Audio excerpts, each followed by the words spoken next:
Hello, I'm in a 2013 Nissan Pathfinder, and today I'm going to show you how to add coolant.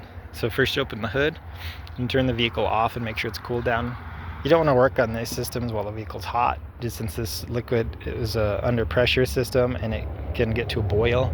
So you don't want some poisonous liquid to shoot out all over you. But this cap is the top of your radiator, so there'd be coolant in here.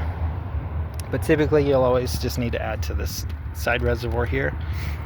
And if you look down towards the lower part, there's a maximum and a minimum. So you don't want to fill it all the way to the top of this neck. The maximum is right around down here. That said, double check you've got the right coolant for your make and model. Typically you'll match to the same color of what's already in here. But that said, you'll just unscrew this cap, and with the funnel and your coolant jug, just fill as needed till you run that max mark. And then screw this on nice and tight when you have it full to the max mark. And then if you got system got really low, you might need to double check under this cap as well, which you can do by pushing and twisting about twice. This will pull off. You'll see coolant right in the middle here. And then add if you need to add some. And then when you're done, just screw this back on nice and tight.